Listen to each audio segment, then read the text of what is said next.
Salam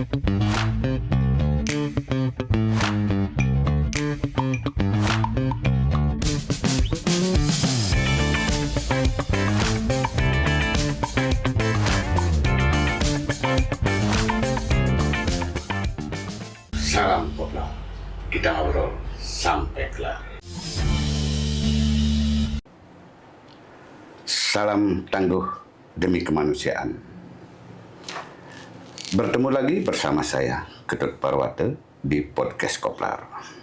Hari ini kita akan membahas terkait dengan tema bagaimana Karangasem tentang kepungan kebencanaan yang ada di wilayah ini. Dengan luas wilayah yang ada, termasuk juga geografi yang ada, bentang laut yang begitu luas, Karangasem masuk dalam daftar kebencanaan yang sangat tinggi, bahkan di Indonesia ada di posisi 100 tingkat kebencanaan tertinggi. Bahkan di Bali sendiri, Kabupaten Karangasem menempati peringkat pertama terhadap kebencanaan yang ada.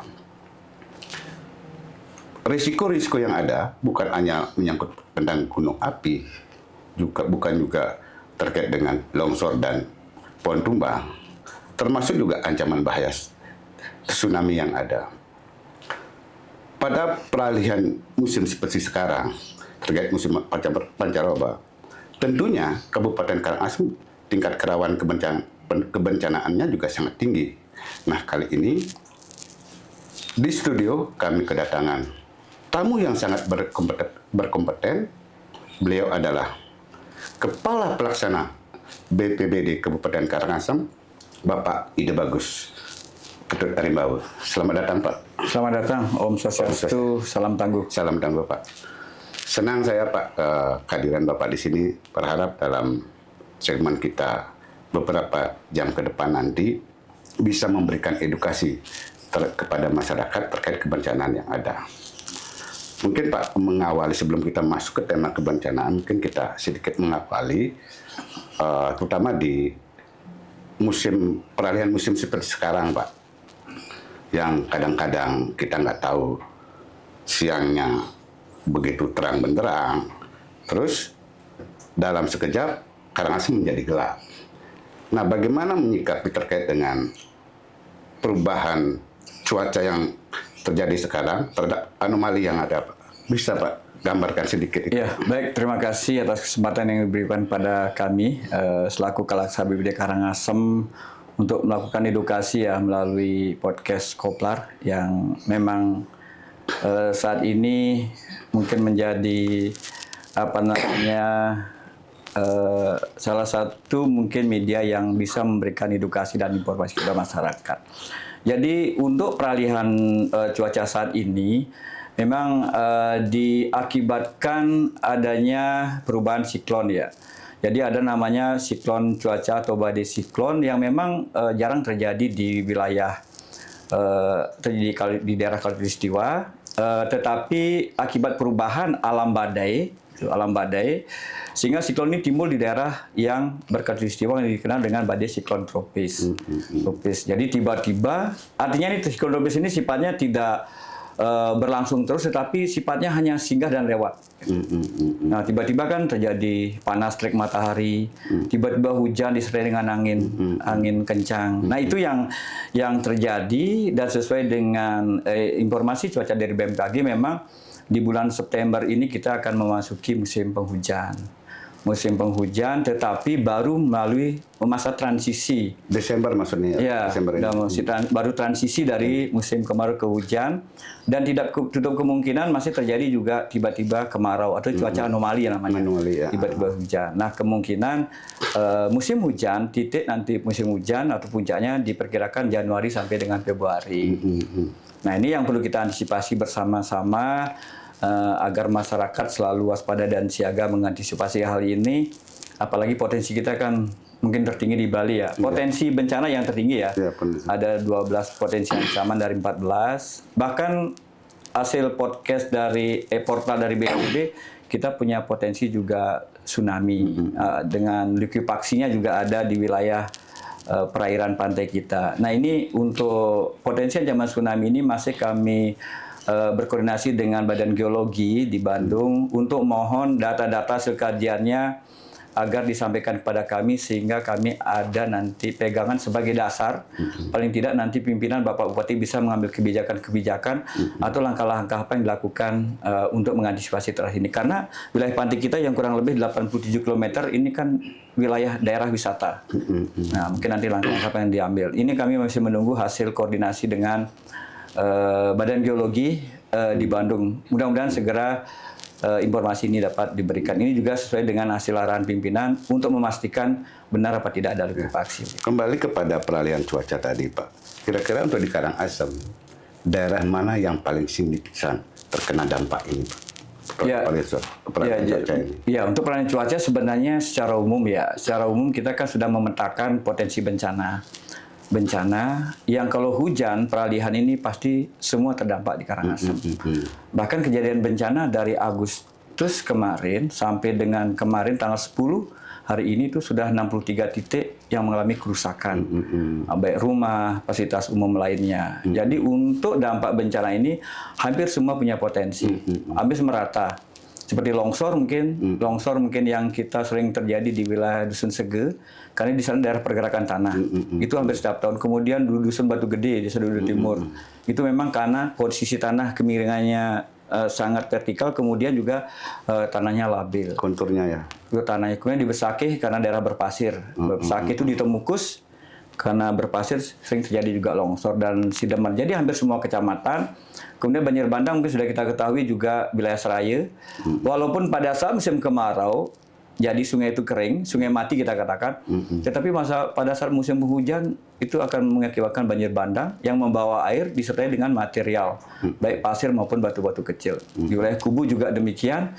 Kemudian di wilayah Butus dan di wilayah Wonogiri juga antara Waliang dan Budekling. Jadi beberapa titik memang masih menjadi perhatian kita, pemetaan kita untuk antisipasi, dan kita juga sudah menyiapkan kesiapsiagaan. Nah, potensi pohon tumbang bukan bencana tetapi dampak dari cuaca hidrometeorologi basah, hujan angin, sehingga itu mendominasi paling banyak terjadi pohon tumbang yang mengenai rumah warga, pura, fasilitas umum, dan juga bahkan menimbulkan korban jiwa. Jadi hampir seluruh yang terdampak di wilayah kecamatan di Kabupaten Karangasem. Kira-kira apa yang harus dipersiapkan masyarakat Karangasem dalam menghadapi peralihan cuaca ini, Pak Kala? Biar masyarakat tahulah lebih waspada mungkin.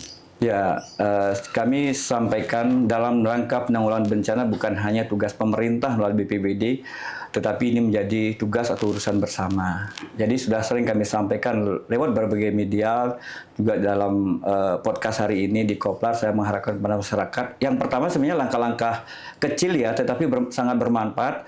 Apabila ada pepohonan perindang di wilayah kita, di lingkungan kita, di rumah kita, itu sudah dianggap membahayakan, rantingnya mungkin dipangkas, dipotong, atau istilahnya dirombes.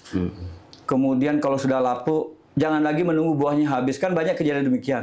Makin Pak, buahnya masih banyak, ini kasihan. Akhirnya, sebelum menikmati buahnya, pohonnya tumbang, kenalah pura atau sangga, kena rumahnya. Kan kerugiannya sangat besar sekali. Kemudian juga melakukan aktivitas pembersihan got atau drainase. Nah, ini harus kita tumbuh kembangkan kesadaran ini.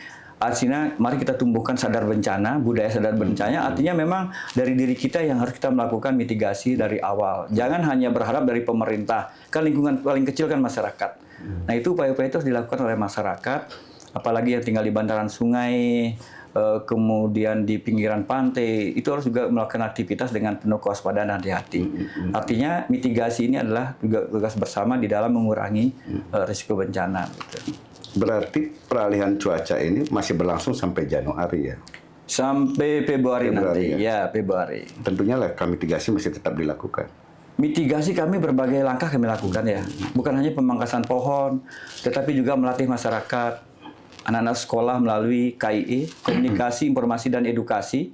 Jadi apa yang menjadi potensi bencana di sekolah itu yang kita ajarkan, sosialisasikan.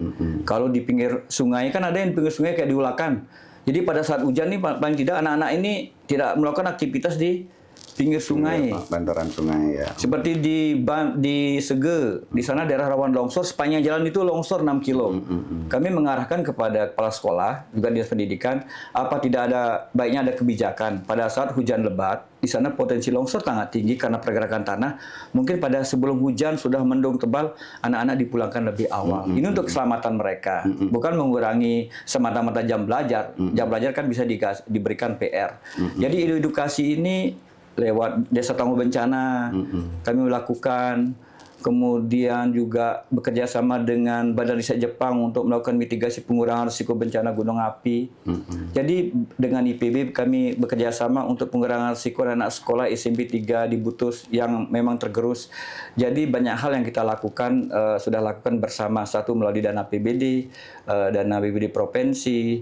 Bahkan kami banyak menggandeng NGO dalam rangka kegiatan satu mitigasi bencana. Karena yang terpenting di dalam penanggulangan bencana adalah pengurangan risiko dari mitigasi itu. Untuk yang di Sege Pak Kalak sampaikan tadi, koordinasi dengan dinas pendidikan sudah gini Pak, sudah berjalan itu. Untuk ketika ada hujan lebat, biar mengurangi risiko bencana, masyarakat siswa misalnya diliburkan, sudah sempat dilakukan itu. Itu dengan Pak Kades yang terdahulu sudah kami komunikasikan. Pasti kami koordinasi. Apalagi di Dinas Pendidikan itu ada namanya program Sekolah Pendidikan Aman Bencana. Itu kan bagian terpenting kan mitigasinya di sana.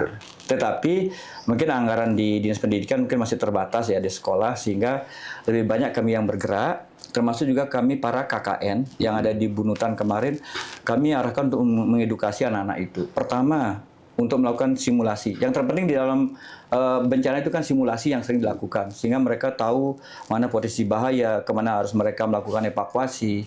Jadi mahasiswa KKN pun kami arahkan untuk melakukan kegiatan-kegiatan KIE ini, komunikasi, informasi, dan edukasi kebencanaan. Nah, untuk ke Dinas Pendidikan sudah kami lakukan koordinasi, bahkan tahun kemarin di tahun perubahan ini kami melakukan sosialisasi itu sebanyak 10 sekolah. Nah, ini melibatkan dinas pendidikan. Kami undang guru-guru dinas pendidikan. Sering kami tekankan, coba dinas pendidikan kan sudah ada aturan. Dirjen Mendikbud sudah ada aturannya tentang penggunaan dana untuk kegiatan mitigasi bencana atau pembentukan SPAB, Sekolah Pendidikan Aman Bencana. Tetapi mungkin karena anggarannya belum mencukupi, sehingga dana dari Dinas Pendidikan sendiri melalui dana BOS dan sebagainya belum bisa dimanfaatkan untuk kegiatan pengurangan risiko. Baik Pak Kalak, menarik sekali obrolan ini.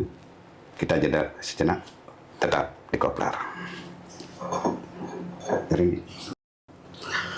Pak Kalak, mungkin kembali pada topik yang tadi terkait dengan peralihan cuaca. Karena bagaimanapun juga peralihan cuaca yang kita tidak bisa ditebak. Kadang-kadang tiba-tiba terjadi hujan lebat dan lain sebagainya. Bagaimana BPBD dalam mempersiapkan sarana prasarana yang ada dan piranti-piranti lainnya? Bisa dijelaskan Pak Hitung dari itu? Ya. Baik, dalam rangka untuk kesiapan ya menghadapi cuaca anomali saat ini, kami yang pertama melakukan strategi, sudah tentu melaksanakan rapat koordinasi. Jadi rapat koordinasi ini sudah tentu melibatkan berbagai OPD penanggulangan bencana di sini. Ada Dinas PUPR, ada DLH, dari instansi vertikal ada PLN, dan instansi lainnya yang terlibat di dalam penanggulangan bencana. Itu langkah awal kita untuk melihat kekuatan kita, kekuatan berapa sih personil yang ada di masing-masing OPD, kayak di PU mungkin berapa ada alat berat dan sebagainya, mungkin di LH berapa ada mobil crane. Nah, di PU provinsi juga demikian, ada beberapa ada alat beratnya, kemudian juga di balai. Nah, ini yang pertama kita melakukan langkah rapat-rapat koordinasi.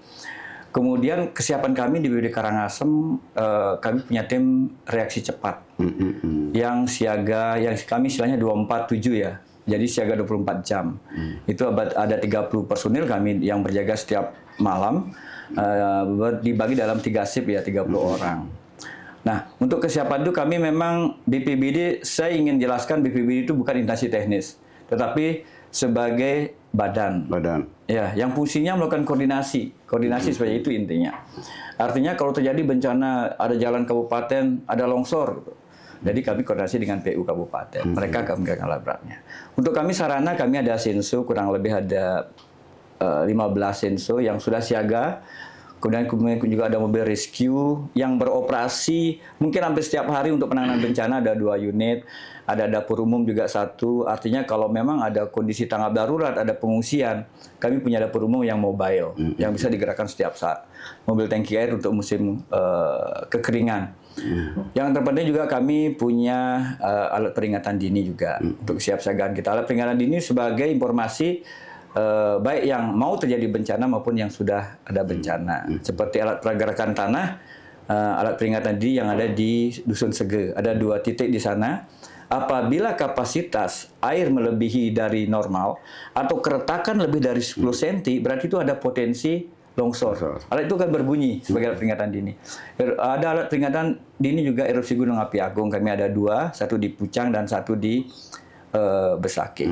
Nah, sarpas-sarpas yang lain sudah kami koordinasikan, ya, ada di PU juga sudah siap, PLN dengan alat tim perombesannya atau pemangkasannya, dengan PU provinsi juga sudah. Secara umum, sesuai dengan hasil apel kesiapsiagaan kemarin, kita di Karangasem sudah siaga, sarpas sudah siap, dan personil untuk melakukan penanganan apabila terjadi bencana di situasi cuaca anomali ini. Ya. Ya, bagaimanapun juga Pak Kala, ketika kita membahas soal kebencanaan tidak semata-mata tugasnya BPBD kan. Ya. Tentu ini ada sinergitas lintas sektor. Bagaimana koordinasi untuk melakukan ini Pak selama ini? Ya, jadi kalau kami amati nilai koordinasi sudah berjalan sangat baik. Ya, koordinasi artinya sangat cepat. Anggaplah ada bencana di Wonogiri, ada pohon tumbang mengenai kabel listrik. Kami langsung, bukan kami BPBD yang koordinasi, tetapi kami punya tim operasi. Namanya Pusdalop ya, Pusat Pengendali Informasi, yang setiap jaga ada 2 orang. Inilah yang melakukan koordinasi. Jadi secara umum kita berjalan sangat baik. Begitu ada pohon tumbang, kena kabel, kita bel PLN langsung bergerak. Kemudian ada jalan kabupaten tertutup longsoran, bergerak. Nah, khusus untuk jalan desa, kami BPBD menyiapkan namanya sewa alat berat. Ya, kurang lebih 50 juta ya, 50 jutaan ada. Jadi kalau desa ada longsor, tidak tanggap darurat, kejadian biasa, itu dari PU Kabupaten tidak bisa akan bergerak menggunakan dana mereka. Itu menyalahi regulasi aturan. Jadi kitalah BPBD yang membackup dengan menyiapkan sewa alat berat. Jadi secara umum peralatan kita sangat siap koordinasi. Bahkan saya membuat inovasi karena sering kejadian bencana di berbatasan antara Karangasem dengan Kelungkung di Hemalat, kemudian ke Jambul dengan Kelungkung, kemudian di Tianyar Singaraja dengan Tembok. Nah, kemarin pas Oktober ada kejadian di wilayah Hemalat, pas di perbatasan. Kami sudah membuat inovasi namanya Sipandu Paten, Sistem Penanggulangan Bencana Lintas Kabupaten. Artinya, kalau kami bergerak dari Karangasem ke Hemalat, butuh waktu 1 jam, paling cepat, Pak. Nah, kalau Kelungkung sendiri, kami hitung kemarin 10 menit sudah nyampe. Nah, artinya Sarpas di Kelungkung juga sudah siap. Sudah siap untuk penanganan bencana. Artinya kami tidak perlu lagi Kalaksa yang berkoordinasi dengan PKS itu, cukup antara pengendali operasi. Jadi Sarpas kita sudah siap. Bahkan kita menyupli lagi kabupaten lain. Kita membantu lampu light tower, kemudian mata dan sebagainya. Jadi secara umum, Sarpas kita yang di BPBD dan OPD terkait, sesuai dengan hasil apel kesiapsiagaan kemarin, kesiapsiagaan bencana itu sudah cukup memadai, tetapi masih ada yang perlu penambahan tentunya. Tidak hanya koordinasi lintas sektor di sini, betul. Tingkat daerah juga dilakukan ya. Iya, vertikal juga. Vertikal. Dan selama ini sudah berjalan berarti itu. Sudah berjalan Pak. Dengan PLN itu, kalau PLN dia minta izin, Pak Kala, saya mau ada perombesan. Artinya kabel-kabel utama mereka kan banyak di jalur penghijauan. Jadi kalau mereka melakukan perombesan, pasti Pak Kala mohon izin suratnya, kami bersurat kepada PLN untuk melakukan perombesan di jalur-jalur kabel yang mengenai jalur-jalur penghijauan mereka. Dan kami juga tidak lupa berkoordinasi dengan PLH yang punya kewenangan atau milik pohon dari pohon penghijauan itu, sehingga tidak terjadi salah paham. Jadi ini koordinasi sudah sangat baik, sangat perombesan saat penanganan bencana. Cuma masalahnya masih kayak provinsi dan balai masih keterbatasan sarana. Alat berat provinsi Gianyar, Bangli, Kelungkung, Karangasem 1 alat. Itu posisinya ditaruh di Bangli atau di Kelungkung, sehingga pergerakannya sedikit agak lambat. Kalau alat berat kan butuh loader lagi kan, butuh alat pengangkut.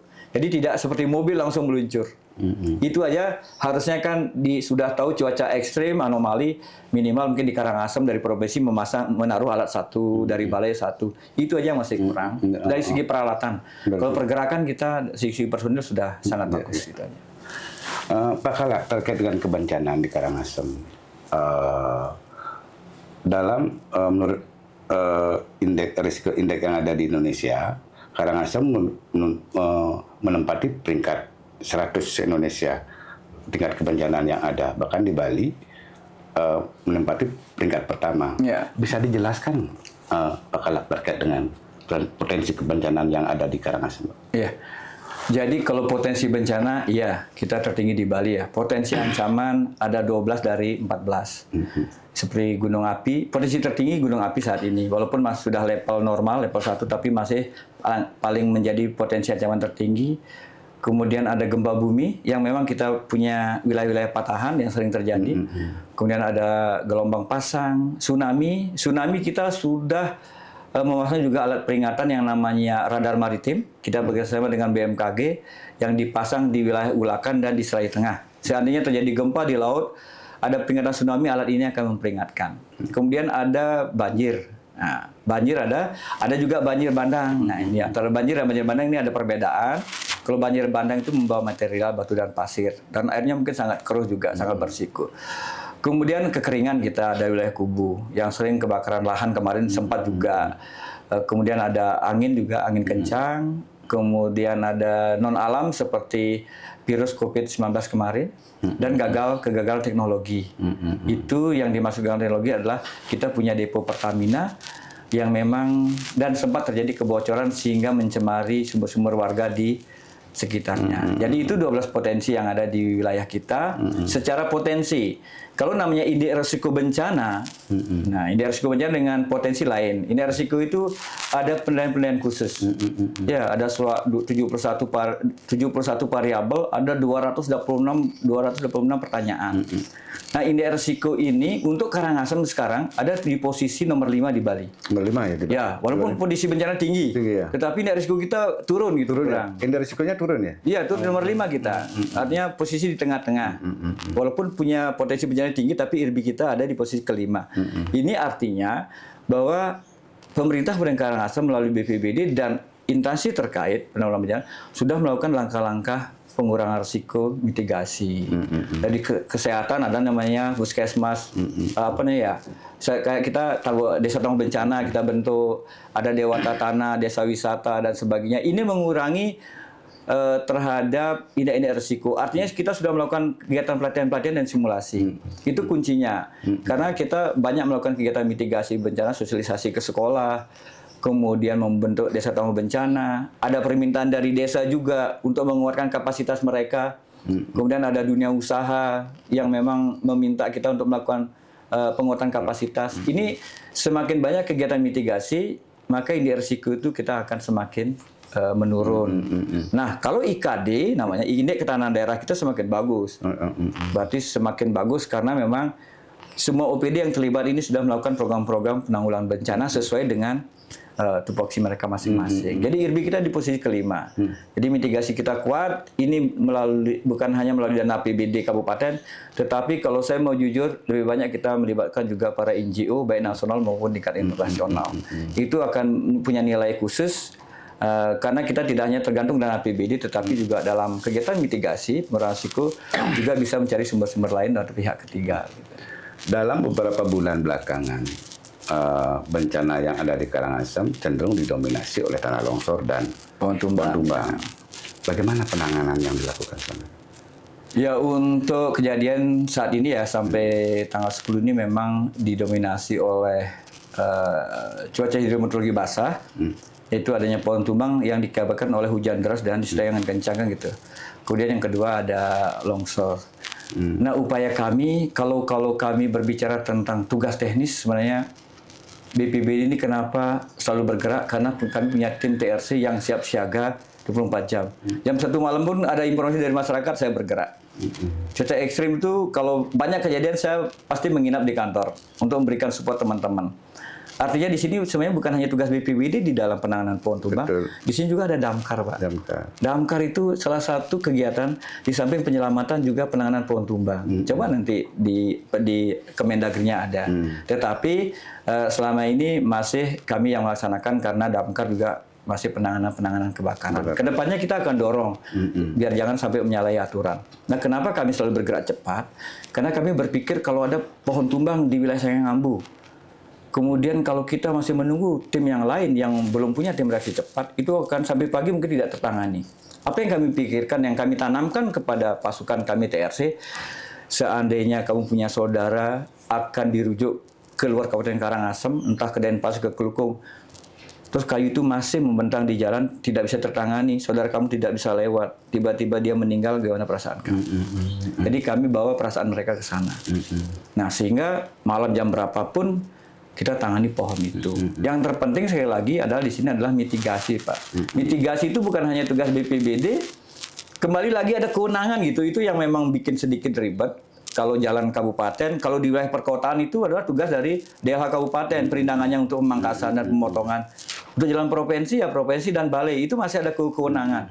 Tetapi apabila ada permohonan dari kepala desa, seperti mungkin di daerah Ulakan atau Sangkidu, ada pohon yang berisiko tumbang kena lapuk, kalau kepala desa bersurat ke kami ke BPBD, kami akan komunikasikan ke BPBD provinsi dan ke balai atau ke PU provinsi. Ini sudah sering kita lakukan pembebasan. Jadi sepanjang ada permintaan permohonan, kami membantu mengkomunikasikan. Dan penanganan pun kami ikut di lapangan untuk pemangkasan pohon.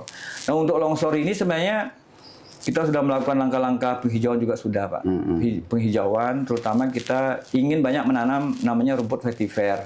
Rumput ini sangat baik untuk mengurangi risiko terjadinya longsor. Karena akarnya itu sampai 10 meteran dia ke bawah dan saling mengikat. Sudah dilakukan langkah-langkah itu? Sudah, yang sudah berhasil di Dusun Tembungkus, Bapak bisa ke sana nanti. Itu Desa Adat tuh sangat berterima kasih karena rumahnya yang tadinya sudah ngenyel, istilahnya sudah ngincil sekali mau apa namanya tergerus, sekarang semakin kuat dengan ditanami ini. Bapak bisa ke sana. Itu salah satu contoh yang berhasil mengurangi bencana longsor ya. Ya, jadi rumput vetiver itu satu untuk mengurangi longsor, kedua juga apa namanya rumputnya yang masih muda bisa dipakai untuk pakan ternak. Dia multifungsi. Kalau sudah tua akan seperti ilalang nanti dia, tapi bisa dipotong. Kurang lebih 25 cm dipotong, setelah itu tumbuh lagi daun tunas yang baru bisa dipakai. Lebih efektif itu daripada tumbuhan besar, Pak? Kalau itu cukup efektif di tanah apalagi berpasir. Efektif dia.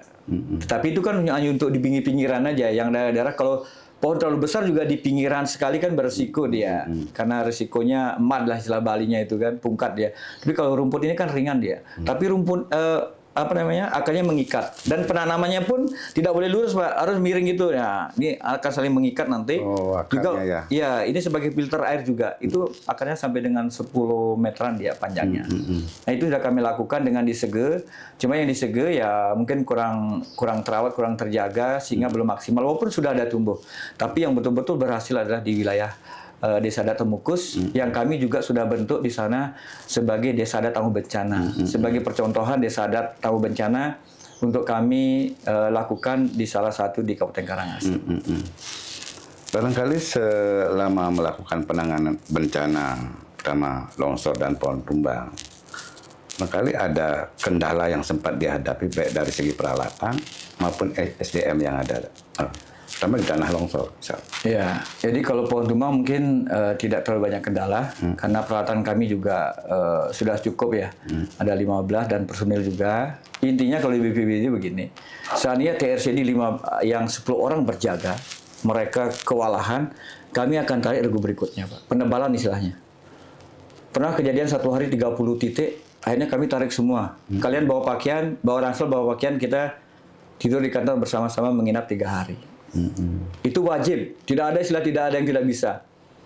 Walaupun sedang mebat ya gitu, kalau sudah kering itu emergensi mereka wajib merapat. Dan itu sudah menjadi tradisi kita di BPBD sudah sangat baik. Itu kita sudah lakukan. Kalau segi peralatan Pak kita sudah mencukupi, kalau personil juga sudah cukup. Nah kalau longsor sekali lagi hanya alat-alatnya yang masih kurang. Jadi alat beratnya, kemudian mitigasi bencana ini bukan hanya di prabencana, Pak, tetapi di pasca bencana juga ada gitu. Seperti jembatan, umpamanya jalan di mana itu di Pringsari dan Selat itu. Itu kalau ada dana mitigasinya, cepat penanganannya di pasca kan tidak sampai habis sebenarnya. Tapi mungkin karena dana terbatas di provinsi, itu kan jalan provinsi, sehingga yang harusnya bisa ditangani tidak sampai habis, akhirnya putus jalannya. Tadinya kan cuma 1/4. Yang sempat saya bayangkan begini Pak Kala, ketika bulan lalu ya, beberapa bulan lalu, pohon tumbang ada di mana-mana. Iya. Bagaimana staf Bapak begitu di titik ini, yang di titik ini. Betul. Untuk mengelola ini seperti apa Pak? Bagaimana untuk menggerakkan mengelola ini? Iya. Sumber daya yang ada di BPBD. Oke, itulah perlunya strategi Pak ya. Jadi sekali lagi, tugas penanganan bencana bukan hanya BPBD. Kami telah membentuk relawan bencana. Ada yang namanya kencana, kecamatan tangguh bencana. Jadi di kecamatan sekarang sudah hampir rata-rata punya tim Pak. Bahkan ada yang sudah punya mobil pickup, seperti kota punya pickup. Desa juga sudah rata-rata kami dorong dengan ketangguhan desa untuk membuat tim penanggulangan bencana. Jadi sekarang kami di wilayah Rendang, Pak, kami katakan dong kurang lebih 6-7 dusun. Itu sudah semua punya tim relawan bencana. Sehingga di Rendang kalau ada pohon tumbang, apalagi sebesar paha saya, kalau saya bergerak kan nyalah gitu istilahnya ya tanggung. Itu sudah mereka menangani secara mandiri. Jadi secara umum hampir 60% penanganan bencana sekarang dari beberapa tahun belakangan ini 60% ditangani mandiri oleh desa dan kecamatan. Artinya itu sudah masyarakat sudah mulai sadar. Ya, sudah mulai sadar menghadapi bencana. Ya, artinya tidak menunggu lagi ke BPBD. Siapa tahu ada yang kepentingan keluar, orang sakit sekolah, masa nunggu BPBD sampai direndang gitu. Kan semua macet jadinya perekonomian tidak berjalan. Nah, ini yang kami dorong sekarang, semangat gotong royong itu. Yang kita tumbuh kembangkan sekarang, dan itu sudah berjalan sekian tahun. Makanya asalnya dulu waktu Pak Mastri ya, camatnya di Rendang, ada namanya unit aksi cepat Tunggang Langgang namanya. Kami masalah nama nggak masalah, yang penting kan actionnya gitu. Kemudian di Sideman, unit aksi cepat Kecak-Kecok namanya. Jadi mereka dengan camat bersama unsur Porkopincam atau Muspika, mereka sudah membentuk tim di sana. Jadi setiap ada bencana mereka tinggal melaporkan. Apalagi di Dudu Timur ada tim relawan kami. Di Sege juga itu sudah mandiri Pak. Apalagi di Besake juga Temukus. Kalau ada longsor kecil, artinya kita sudah membangun yang namanya sadar bencana ini melakukan penanganan secara mandiri. Sehingga kami tidak pernah merasa, kan sering ada menanyakan rekan media juga kan, wih, BPBD kewalahan dalam rangka penanganan bencana. Selama ini kami tidak merasa kewalahan, artinya bukan kami juga merasa hebat, enggak. Tetapi kami sudah membangun yang namanya tim-tim penanganan bencana ada di tingkat kecamatan maupun tingkat desa. Relawan juga terbangun ya? Relawan itu sudah ada di relawan, Pak. Desa Tangguh itu ada relawannya juga. Jadi semua elemen kita bangkitkan untuk bersama-sama dalam rangka penanganan bencana. Kami merasa kewalahan, kekurangan personil, bahkan peralatan mereka sudah punya sekarang di tingkat-tingkat desa. Pak Kala, kalau nggak salah, dalam ingatan saya, dulu BPBD gencar banget ke sekolah-sekolah. Apakah ini masih berlangsung? Untuk sosialisasi, itu namanya kegiatan KIE, Pak. Ya, Komunikasi, informasi, dan edukasi. Itu wajib.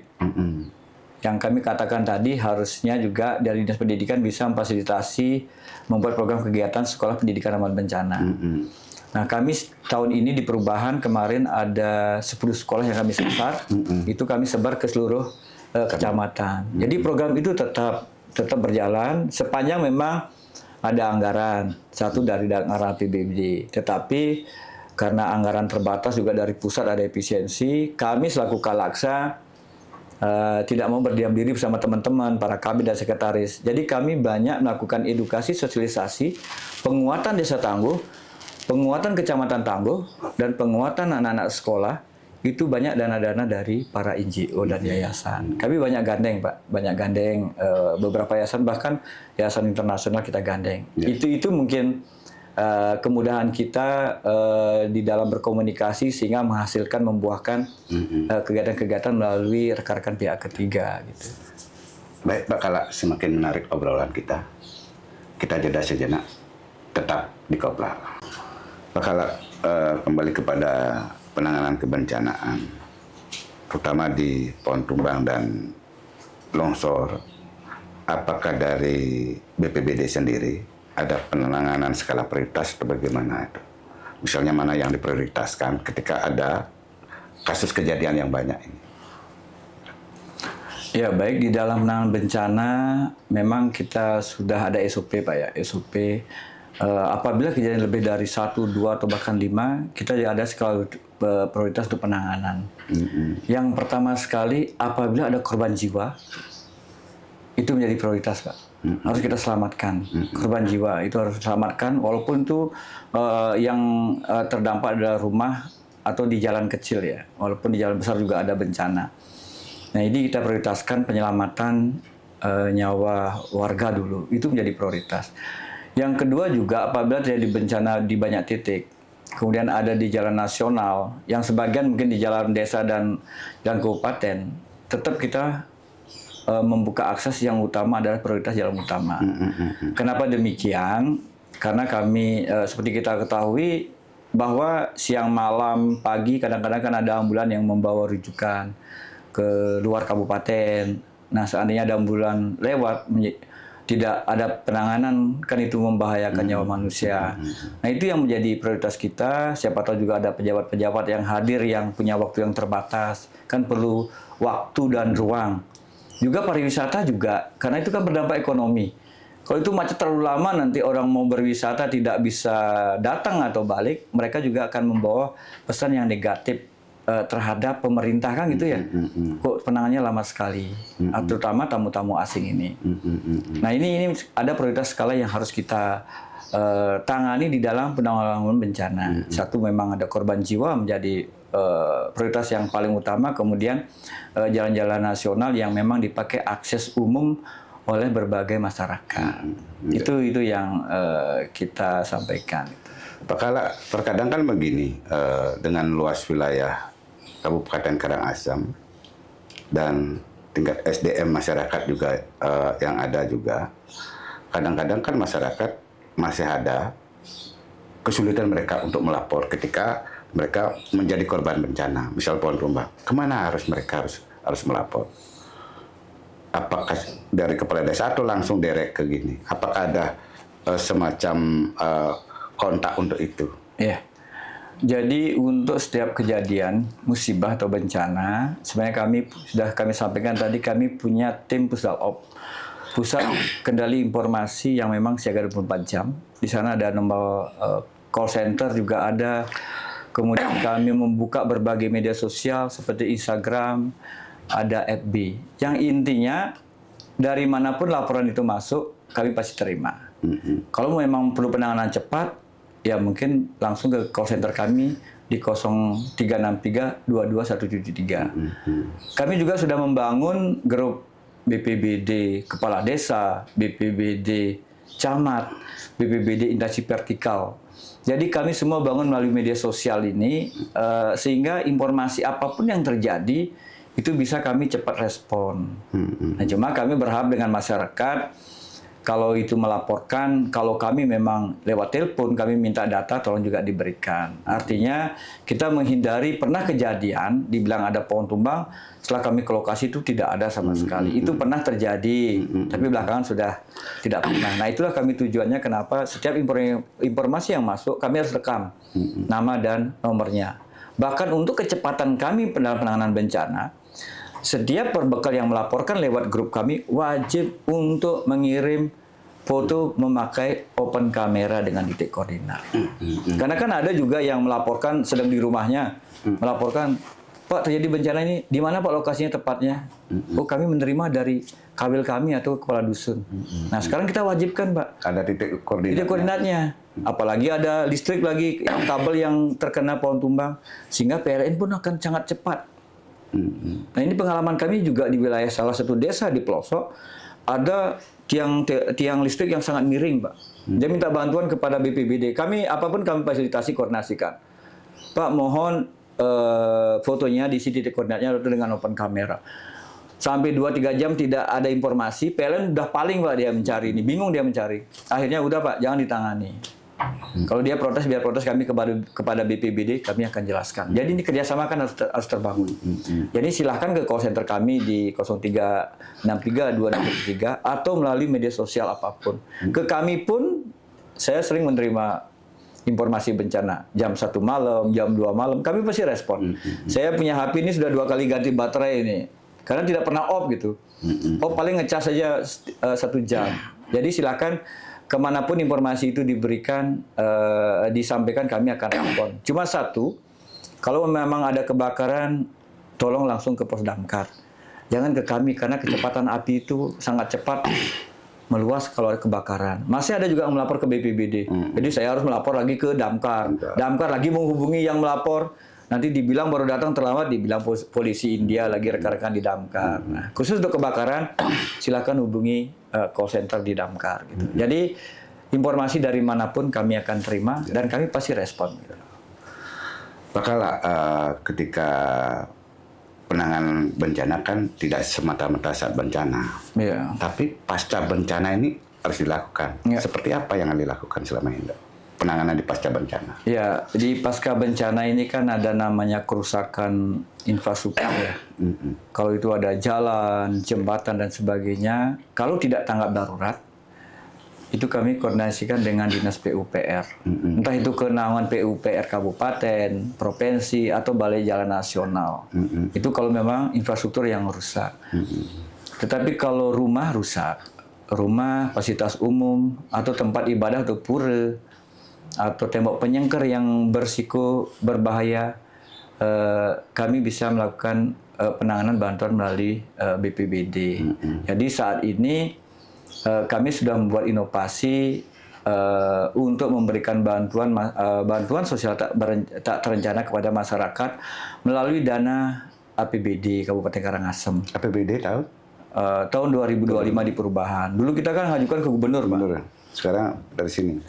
Nah, masalahnya kenapa? Begitu Pak Bupati dilantik yang sekarang, kami sering membawakan bantuan ke masyarakat. Adakah bantuan lain yang bisa diberikan selain kebutuhan dasar seperti matras, selimut, beras dan sebagainya?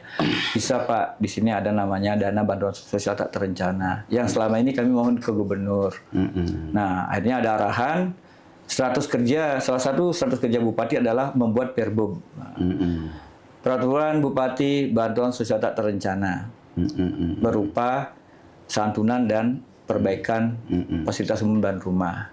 100 hari kerjanya Pak Bupati sekarang. Ya. Gus Parpandu. Ya, Gus Parpandu. Sehingga kami bekerja keras, lahirlah sebuah Perbub nomor 16 tahun 2025. Jadi di sana bisa dibantu masyarakat yang rumahnya rusak, dapurnya kena kebakaran, kena banjir. Yang penting terdampak bencana sesuai dengan aturan. Dan juga nilai-nilainya ada rusak ringan berapa, rusak berat, dan rusak sedang berapa. Termasuk juga korban yang meninggal dunia berapa, cacat fisik berapa, cacat berat berapa, itu semua ada. Nominal berupa uang itu? Berupa uang, tetapi untuk perbaikan rumah. Itu dana bantuan sosial ya, dana perangsang itu stimulan. Jadi tidak seutuhnya.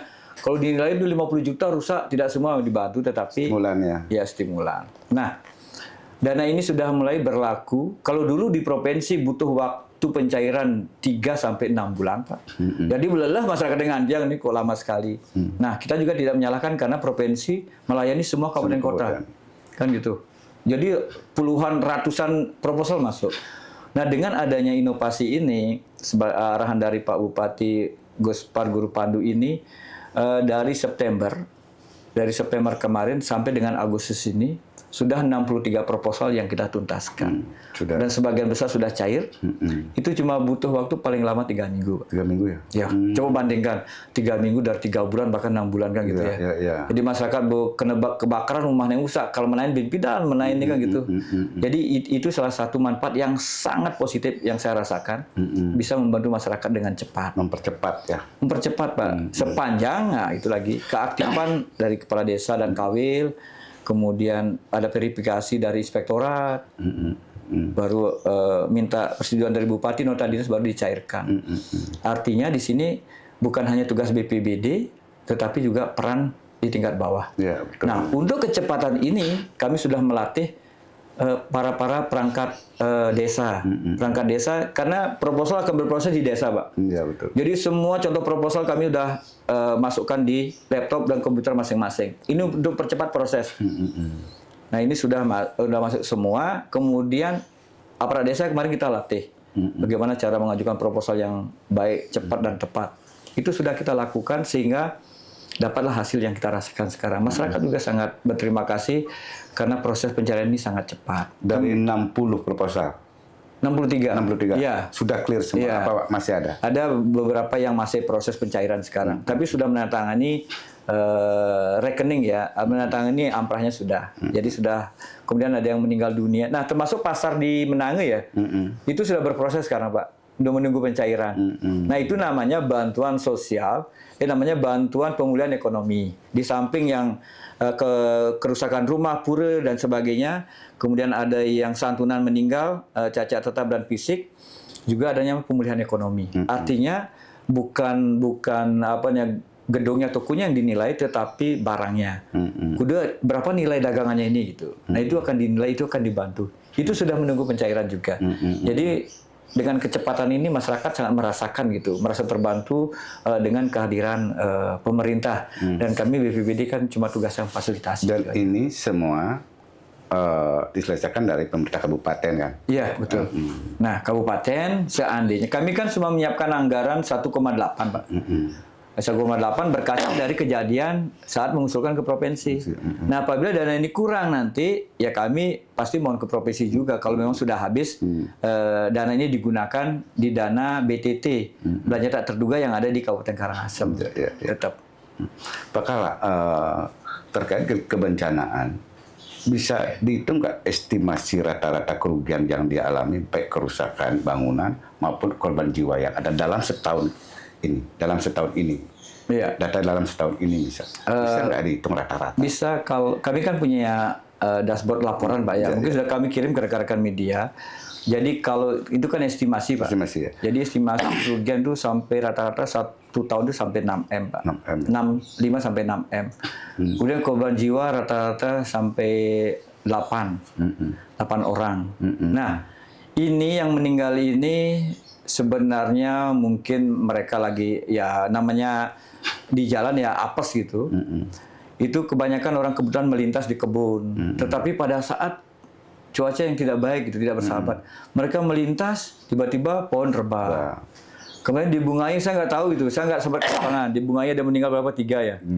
Ada pohon tumbang itu. Katanya saat berteduh Pak, ada pohon tumbang di sana, ada 3 orang meninggal. Kemudian juga kena petir kemarin itu memang kena musibah itu, Pak. Dampak alam juga itu mendapat santunan. Kemudian juga ada warga yang hilang, Pak. Hilang nelayan itu karena cuaca ekstrim. Kita sudah peringati bahwa untuk tidak melakukan kegiatan di laut. Kan gitu para nelayan. Tetapi mereka punya kepercayaan tersendiri, Pak. Wah, sih menurut aku kini aman nih gitu. Mereka menerobos. Akhirnya kalau sudah jukungnya hanya jukungnya yang ketemu, orangnya tidak ada, berarti orang itu susah untuk ditemukan. Ternyata Laut Karangasem ini, waduh, artinya cukup ekstrim, Pak. Ya. Jadi banyak warga kita yang hilang. Yang mancing di Wimbo juga hilang 3 orang. Yang di Bukit Asar juga hilang. Agak tengah lah laut kita di sini di Karangasem. Lain dengan laut yang lain, di Gianyar hilang tuh pasti paling 2-3 hari ditemukan. Di Jemberani ditemukan. Sekarang itu banyak warga kita hilang karena memang kondisi mungkin geografis kita, laut kita yang berbeda. Makanya saya harapkan kalau memang ada cuaca ekstrim, tidak sebaiknya tidak melakukan aktivitas di laut. Jadi itu yang dapat kami jelaskan gitu. Dalam kebencanaan ini, kira-kira kerusakan bangunan yang tercatat oleh BPBD, baik rusak ringan, rusak berat itu, ada jumlahnya itu seperti apa? Jumlahnya ada hampir 300-an Pak yang rusak gini. Tetapi itu kembali lagi dipilah nanti. Ada rusak ringan, rusak berat dan rusak sedang. Nah, untuk melalui dana APBD kemarin kita ini yang dibantu dengan dana ini sebanyak 63 unit titik kerusakan, Pak. Baik itu ada pura, ada rumah, ada dapur. Jadi kalau setahun itu memang ratusan lebih yang rusak. Ya, baik yang rusak ringan, sedang dan berat gitu. Terus apakah BPBD punya rencana, bagaimana rencana BPBD dalam melakukan pemulihan, rekonstruksi terhadap pasca bencana yang ada? Ya, untuk bukan rencana sih, kami kan sudah melakukan action ya. Di pasca bencana ini salah satunya ya dengan Perbob itu, Perbob nomor 16 itu. Artinya rumah-rumah yang rusak sudah kita bantu perbaiki, bahkan dengan waktu yang sangat cepat, kami katakan bukan cepat lagi ya, sangat cepat. Kemudian kalau jalan, nah kembali lagi Pak, kalau jalan itu memang jalan kabupaten itu wewenang kabupaten. Seperti di Sidemen kemarin kan ada jalan yang tergerus ini. Nah itu didanai oleh Dinas PU. Kami tinggal koordinasi aja, fungsi koordinasi kami jalankan. Jadi ada pergeseran ke anggaran di sana di lintas itu. Jadi kalau pisik-pisik di saat musibah begini, itu lebih banyak ditangani oleh instansi teknis. Dan kami wajib melakukan koordinasi dan mengawasi. Salah satu contoh, adanya bronjong yang amblas di Tengading, di Antigo, Pak. Jadi itu bukan tugas kami BPBD. Kami tugasnya menangani banjir itu. Bagaimana kalau ada masyarakat yang terevakuasi, kami akan mengevakuasi. Nah, untuk kerusakan ini Tetap dikoordinasikan. ya, karena itu wilayah BWS, Balai Wilayah Sungai, kami koordinasi intensif dengan BWS yang posisinya di Denpasar. Baik Pak Kabid maupun kami. Nah, akhirnya sekarang kan sudah aman, sudah bagus. Begitu hujan lebat kemarin, air tidak lagi masuk. Walaupun ya nyerempet-nyerempet di di tegalan masyarakat di kebun, tapi tidak sampai masuk ke tempat yang kemarin itu. Itu dampak positifnya. Jadi kita juga harus kuat berkoordinasi. Jadi saya kemarin sempat ditanyakan oleh BWS, Pak Kala aman nggak? Saya mau amankan ini, saya mau pasang bronjong, mau saya perbaiki. Warga kira-kira bisa nggak menerima nanti seandainya mungkin kebunnya yang ada. Dia begitu kemarin. Akhirnya itu tugas termasuk kami, tugas BPBD berkoordinasi dengan camat dan kepala desa. Pak Camat, Pak Mekal bisa nggak amankan ini masyarakat agar jangan nanti protes kena ladangnya mungkin kena pemasangan bronjong. Nah itu kita harus kuat di sana Pak. Koordinasi harus kuat, tidak hanya komunikasi saja gitu. Dan kita pun ikut mengawal sampai akhir kegiatan itu, sampai tuntas. Dan sampai saat ini terjadi beberapa kali hujan itu daerah itu sudah aman. Nah itu yang kita lakukan. Jadi untuk kegiatan rehabilitasi dan rekonstruksi itu sudah berjalan juga yang kami lakukan di BPBD dan juga instansi terkait penanggulangan bencana. Ya. Baik Pak Kala, tak terasa Gunung Agung erupsi sudah 8 tahun lalu. Ya. Tapi belakangan cukup ramai dibicarakan. Ya, Seperti apa? Kalau sebelum kita masuk ke persoalan gunung api yang sempat saya sampaikan tadi, perlu kiranya diperjelas tentang dana BTT yang Pak Kalak sampaikan tadi. Karena selama ini terkesan bahwa dana itu milik BPBD. Mohon dijelaskan Pak Kalak. Ya, baik. Untuk dana BTT itu namanya dana belanja tak terduga. Artinya memang itu disiapkan apabila terjadi sesuatu yang memang tidak dianggarkan baik di BPBD maupun OPD yang ada di Pemkab Karangasem itu bisa digunakan. Jadi dana BTT ini peruntukannya yang pertama saat kondisi tanggap darurat. Nah tanggap darurat ini pun harus ada surat pernyataan dari Bupati. Dan untuk membuat tanggap darurat itu juga ada persyaratan, Pak. Persyaratan. Ada korban jiwa yang meninggal, ada pengungsian terpusat. Kayak Tengading kemarin kan dia mandiri ke rumah warga masing-masing. Kemudian ada kerusakan rumah. Jadi itu juga tidak semata-mata baru terjadi bencana langsung tanggap darurat. Tidak. Ada persyaratan yang harus diikuti. Kalau itu memang sudah memenuhi syarat, bisa dinyatakan tanggap darurat. Nah, dana BTT ini di samping untuk tanggap darurat bisa juga dipakai untuk keadaan mendesak. Misalnya seperti apa? Misalnya seperti di Sidemen kemarin, ada jalan terputus, jalan kabupaten, Pak. Jadi karena PU tidak punya anggaran, tidak tersedia di dalam kegiatan mereka, dana itu bisa digeser ke Dinas PUPR, salah satu contoh. Jadi itu bisa digeser dan bisa dilaksanakan untuk penanganan. Kalau darurat mungkin bisa, kalau ada darurat mungkin kami bisa dengan memakai bambu aja, dengan atau kayu. Tapi Kalau permanen itu melalui pergeseran. Itu tidak perlu lagi pernyataan tanggap darurat, tetapi hanya perlu pernyataan kejadian bencana oleh bupati. Itu lebih simpel sebenarnya. Kemudian juga dana BTT ini di samping untuk tanggap darurat, keadaan mendesak, bisa juga dipakai untuk pasca bencana. Yang tadi saya sampaikan, yang sebagai inovasi dan arahan pimpinan kita ya saat ini untuk menggunakan itu untuk membantu masyarakat yang terkena musibah dan bencana. Jadi pada intinya dana BTT ini atau belanja juga bisa digunakan oleh semua OPD penanggulangan bencana. Seandainya terjadi apa? Gagal panen, Pak. Pertanian punya gagal panen. Jadi gagal panen, kemudian masyarakat dengan kriteria sekian hektar tidak menghasilkan panen, ada gagal panen puso namanya, itu memang tidak menghasilkan apa-apa. Nah, dana BTT ini bisa digeser ke Dinas Pertanian untuk memberikan bantuan. Kemudian juga pada saat kemarin COVID-19, jadi Dinas Kesehatan kami semua bisa menggunakan. Intinya, dana BTT ini bukan hanya untuk BPBD, tetapi untuk seluruh OPD yang memang tidak punya dana dalam yang perlu penanganan cepat dan tidak teranggarkan di kegiatannya masing-masing. Tahun ini berapa besaran BTT Karangasem? Tahun ini ada 2,5 M. Jadi 2,5 M. Nah, karena kita peruntukan sekarang untuk pasca bencana, bantuan sosial tak terencana kami berkaca dari tahun lalu ke provinsi 1,8 setengah. Kami sekarang alokasikan 2 miliar untuk bantuan masyarakat yang bansos itu.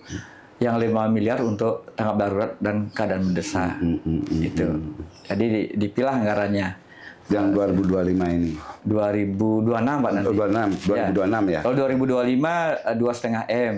1,8 itu untuk dana bansos, sisanya untuk tanggap darurat. Iya. Dan keadaan mendesak. Baik Pak Kala, nyambung lagi terkait dengan kebencanaan kita terhadap gunung api. Kita flashback lah sedikit cerita kita bagaimana getirnya Karangasem 8 tahun kemarin ketika erupsi terjadi. Nah, tiba-tiba ada unggahan di medsos Gunung Agung kembali aktif seperti sinar-sinar, ya ada api dah lain sebagainya. Bisa diceritakan itu apa sebenarnya yang terjadi terkait dengan unggahan yang ada di medsos itu? Iya, baik. Ini sempat saya yang sempat membuat saya tidak tidur nyenyak juga ya, karena masyarakat sangat resah tentang informasi yang liar. Saya katakan liar karena sumbernya tidak jelas. Nah, kami BPBD sekali lagi punya tugas untuk memberikan informasi yang benar. Jadi tugas kami sekali lagi koordinasi. Kami setelah ada unggahan begitu, kami di samping kami koordinasi langsung dengan pos pengamat Gunung Agung, kan ada poskonya di Rendang. Kami melakukan koordinasi kenapa ada asap. Walaupun kami sudah memahami lah kenapa asap itu muncul. Artinya tetap kami melakukan koordinasi agar apa yang kami sampaikan ke masyarakat itu bisa dipertanggungjawabkan. Itu sebenarnya kan gunung aktif. Gunung aktif itu wajar adanya asap-asap yang memang muncul di kawah Gunung Agung. Karena aktif gunung itu. Artinya dampak dari erupsi tahun 2017 sampai 2019, di sana ada rekahan-rekahan, Pak. Rekahan-rekahan itu seperti retakan-retakan gitu ya, celah-celah itu. Jadi pada saat ada aktivitas di bawah, itu akan muncul asap-asap kecil itu. Apalagi ada hujan yang turun, namanya itu panas, Pak. Seperti bara kita, dan istilah kita di rumah mungkin habis nunuk sate lah ada bara. Begitu dia kena hujan, dia akan memunculkan juga asap-asap putih. Sepanjang itu masih putih itu masih sesuatu yang normal. Kecuali asapnya itu pekat, Pak. Nah itu mungkin ada keaktifan yang lebih kan gitu ya. Nah kami juga tahun 2022 sempat mendaki Gunung Agung bersama teman-teman di BPBD kurang lebih 14 orang, dan saat itu juga sudah ada kepulan-kepulan asap. Itu sesuatu yang normal, yang wajar dengan status gunung api yang masih aktif. Itu tidak sesuatu yang aneh. Nah sekali lagi kami sampaikan kepada masyarakat, apabila ada peningkatan aktivitas Gunung Agung yang saat ini masih level 1 normal, kemudian akan ada kenaikan aktivitas sampai ke level mungkin waspada, level 2, itu BPBD pasti mendapat informasi. Yang pertama pasti itu. Jadi untuk memberikan keamanan dan kenyamanan bagi masyarakat. Pasti kami mendapat informasi dari pos pengamat, karena itu wilayah Karangasem. Jadi sekali lagi masyarakat tidak usah resah dengan informasi yang ada dan selalu mengikuti informasi yang disampaikan oleh pemerintah melalui BPBD. Bahkan kami sering mengunggah juga laporan-laporan dari PPPMG. Kan setiap hari mungkin kami unggah. Nah, itu bisa dipakai referensi terhadap kondisi Gunung Agung, walaupun di sana kadang-kadang ada gempa vulkanik, tektonik, kan ada gempa juga. Itu sesuatu yang wajar, tetapi tidak membahayakan, artinya tidak melebihi aktivitas yang ada sekarang pada saat normal. Nah, kemudian juga sempat di media sosial saya amati, karena saya kebetulan selalu mengikuti media sosial, ada seperti api dibilang. Api kan gitu, padahal kalau lihat api kan harusnya dari bawah meluncur kan gitu, tapi ini melintas. Kami koordinasikan itu melakukan biasan-biasan sinar matahari yang mungkin sudah mau matahari mau tidur ke peraduannya kan gitu ya.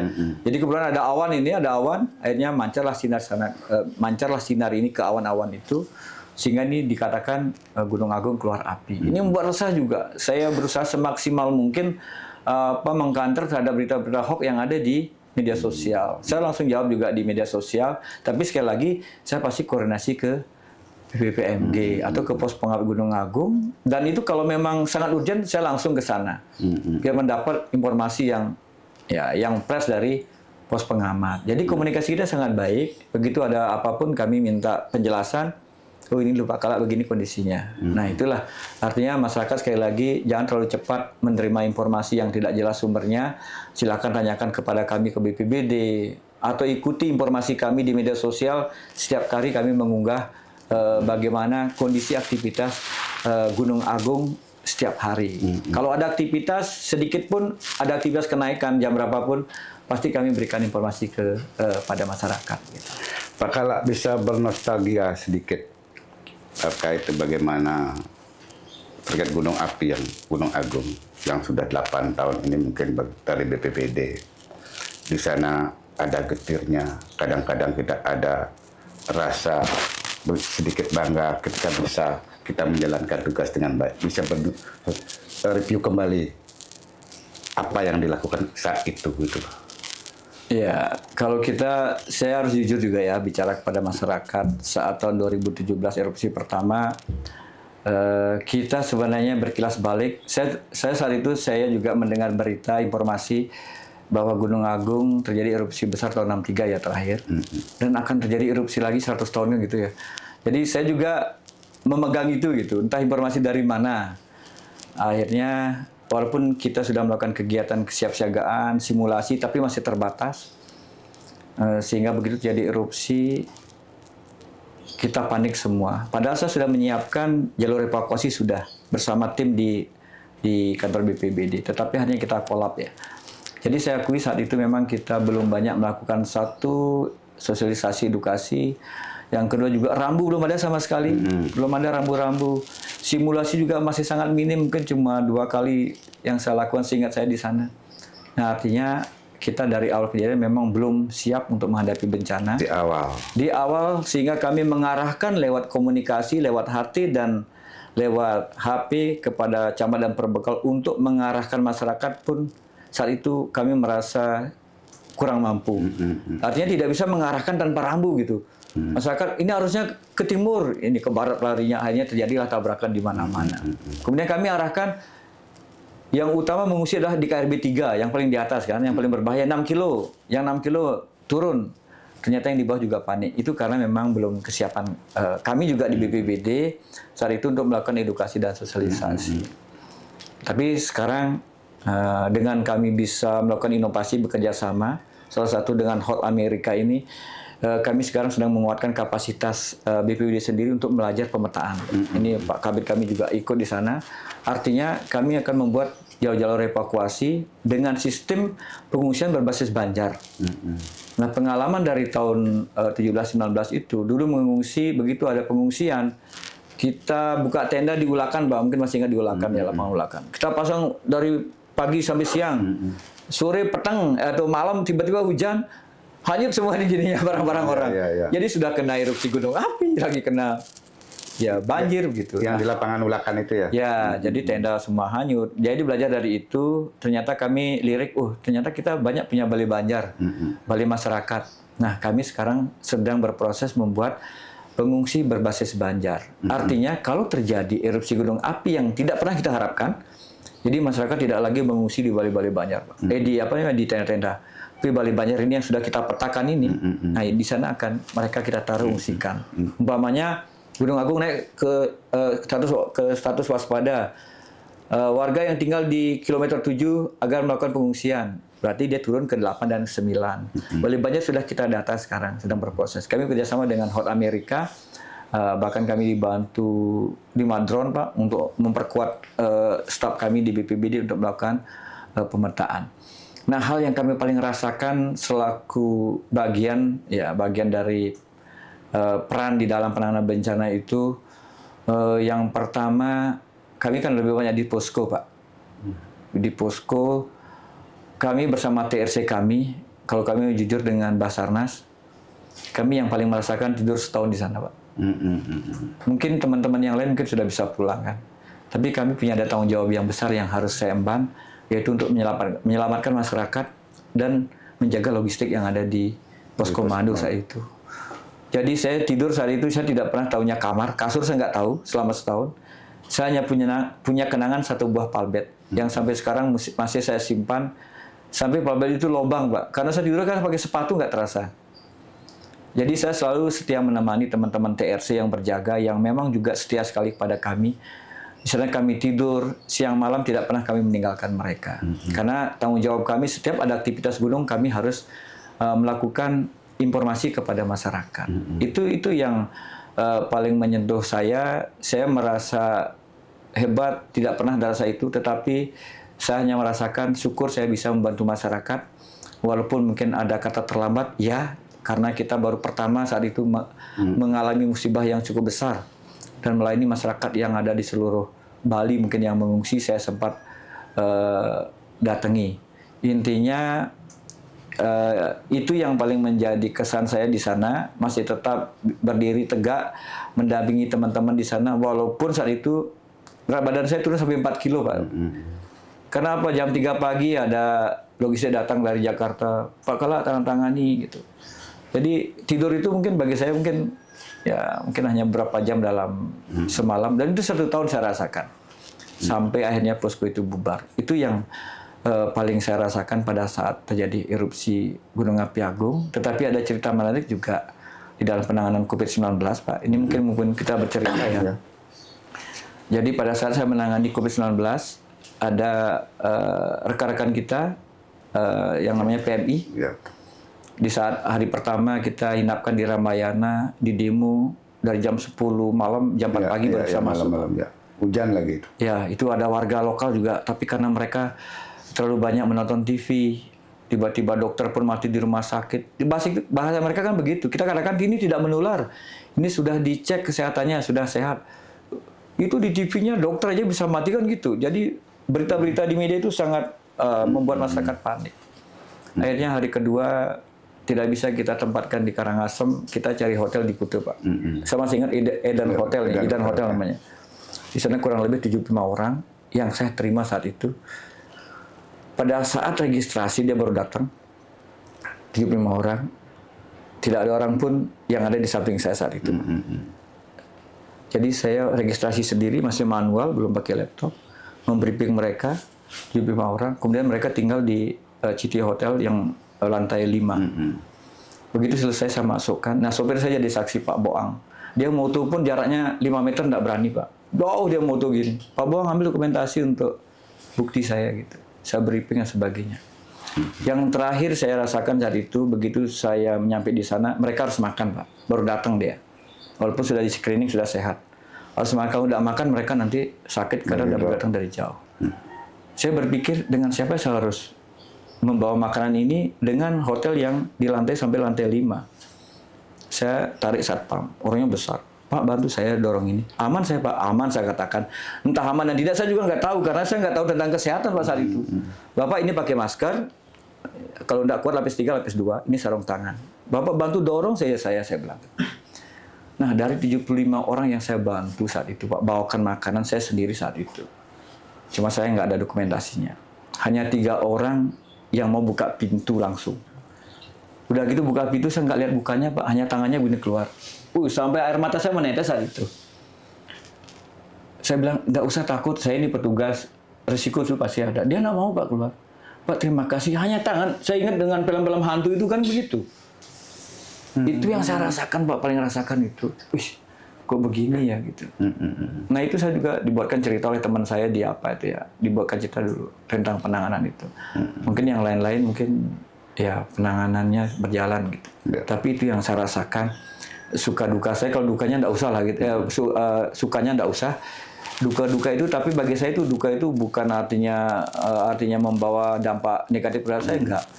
Yang saya waktu itu saya kuatkan diri saya yakin ide Sang Hyang pasti melindungi saya, memberikan saya kekuatan, kesehatan untuk membantu saudara-saudara kita yang terdampak musibah atau bencana. Itu aja gini saya prinsip saya Pak. Sehingga banyak foto-foto kenangan saya sama anak-anak. Saya ingin mencari satu orang anak erupsi gunung api juga yang ada di di Sogre Pak. Saya peluk waktu kecil. Saya udah cari beberapa kali belum ketemu di sana gitu. Saya berfoto, dia tersenyum pada saat mengungsi dari Kelungkung ke sana. Saya ingin memberikan sesuatu bagi mereka yang memang saat itu sangat kuat dan tabah dalam menghadapi bencana. Jadi itu kalau sukanya mungkin tidak usah kita cerita. Duka-dukanya itu saya dicaci maki di lapangan, ditelanjangi pernah Pak pakai baju asmat. Pernah saya ditelanjangi, sing perlu niki-niki. Pernah saya, tapi saat itu saya berpikir sepanjang mereka tidak kontak fisik, udah kita diam. Saya tidak menyalahkan juga emosi mereka, karena seorang tokoh yang meninggal, begitu dulu dia ditokohkan, rame nekain gitu, rame orang datang ke rumahnya kan gitu ya, minta bantuan dan sebagainya. Tiba-tiba meninggal tidak bisa ditengok, bagaimana sakit hati keluarga mereka. Itu saya merasakan yang begitu. Akhirnya udah kalau tidak mau, udah kita tinggalkan.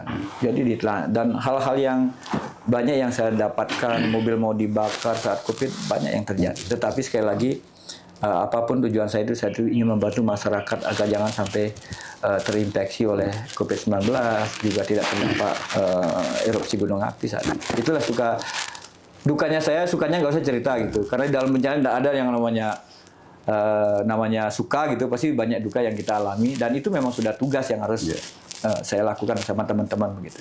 Kalau Karangasem kan bukan hanya pada bencana gunung api, bencana terhadap gempa juga tinggi, terutama lempeng Flores ini.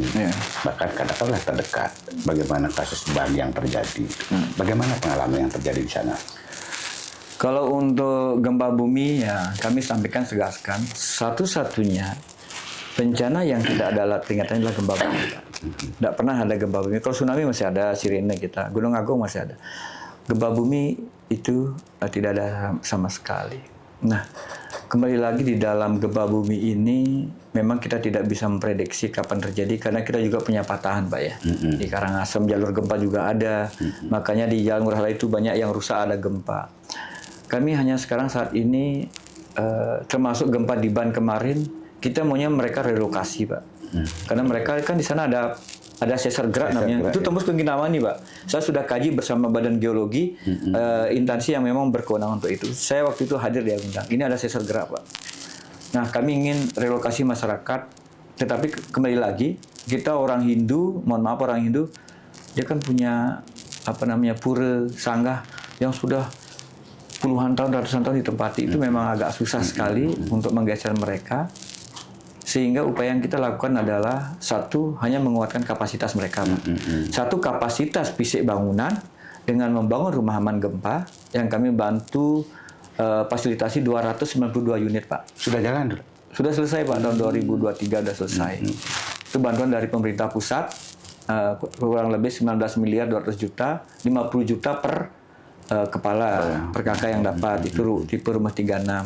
Itu memang rumah itu dikunci speknya, harus besi kolom 10, 12, itu main besinya yang gede-gede ini, besi batu-batu kali, nggak boleh pakai batu apung, atapnya harus pakai seng, dan gini harus pakai kayu, iga-iganya. Itu dikunci, artinya gempa ini memang bencana tidak bisa kita hindari, tapi yang terpenting bagaimana kita menguatkan kapasitas masyarakat. Jadi kita sering edukasi, sosialisasi. Saya walaupun 2022 saya ke sana 23, Tapi kalau saya ada kegiatan pasti saya mampir, Pak. Saya ingin melihat gimana sih kehidupan mereka. Ternyata rumahnya sekarang bagus-bagus, ada pakai granit gitu. Bukan lagi keramik yang harga 200.000 tapi ada granit. Itu nggak masalah untuk meningkatkan kapasitas mereka atau membuat kenyamanan rumah mereka. Termasuk warung-warung kopi itu juga sudah bagus sekarang. Yang sempat kena di sana yang di Bad itu. Warung kopi di sana, warung kopi kan tidak kena Pak di bawah. Yang warung kopi itu ada di Yakori. Yakori warung kopi. Jadi untuk rumah warga sekali lagi sudah sangat nyaman ditempati sampai saat ini kondisi sangat baik dan saya senang kalau memang ada penanganan pasti saya mampir. Bukan ingin merepotkan mereka enggak, cuma ingin silaturahmi masih ingat nggak dengan kita. Gitu kan gitu dengan ingat terus kita cerita kalau ada bencana. Nah, saya selalu menyisipkan kalau ke lapangan penanganan bencana pasti melakukan edukasi. Itu kunci saya, sosialisasi. Tidak intinya menyampaikan informasi kalau terjadi bencana begini harus begini lakukan, harus begini lakukan. Nah itu kita lakukan setiap kali ke lapangan. Dan masyarakat Kubu Ban khususnya memang tidak bisa direlokasi karena itu memang sudah tanah warisan mereka, Pak. Leluhur mereka, sehingga mereka bertahan dengan penguatan kapasitas. Jadi kalau terjadi bencana gempa bumi, apa yang harus mereka lakukan? Kemana mereka harus evakuasi? Itu yang kita kuatkan, yang sudah berjalan. Mungkin ini yang penutup Pak Kala. Mungkin ada pesan atau imbauan yang disampaikan untuk masyarakat Karangasem dalam kesiapsiagaan menghadapi bencana ini. Ya, karena kita Karangasem merupakan daerah rawan bencana dan bencana itu bisa terjadi kapan saja dan masyarakat banyak tinggal di berbagai potensi bencana. Yang pertama sudah tentu kami sangat mengharapkan masyarakat untuk selalu mengikuti informasi. Kalau memang cuaca mengikuti informasi dari BMKG atau melalui media sosial BPBD yang sudah sangat luas kita sebarkan. Kemudian juga kalau mungkin gempa mencari informasi bisa ke PPPMG atau ke kantor BPBD. Kami punya alat TIUS namanya. TIUS ini bisa memonitor terjadi gempa di mana saja, Pak. Bukan hanya di Bali, tetapi di NTT ada gempa pun kita bisa monitor. Kalau ingin mengetahui kalau memang ada keluarganya di sana. Jadi alat peringatan dini sudah kami kuatkan. Intinya kalau terjadi bencana, satu jangan panik itu aja. Jangan panik, pahami jalur evakuasi, apalagi erupsi gunung api atau gempa sering terjadi pada malam hari, Pak. Jadi kalau di sini saya diam, kemana saya harus melakukan evakuasi ini? Jalur evakuasi kemana gitu?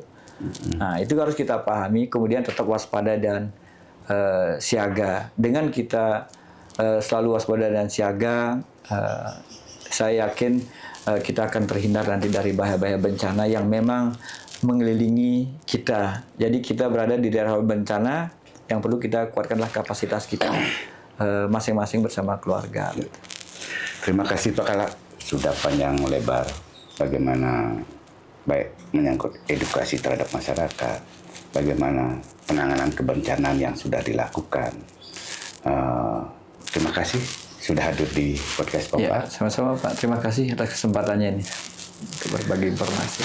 Sahabat Koplar, demikian tadi obrolan saya bersama Kepala Pelaksana Badan Penanggulangan Bencana Kabupaten Karangasem, Ide Bagus Ketut Arimbawu. Karangasem merupakan wilayah yang rawan bencana. Bagaimanapun juga, masyarakat Karangasem diwajibkan juga bagaimana melakukan tanggap terhadap bencana yang ada. Tetap di Koplar, kita ngobrol sampai kelar.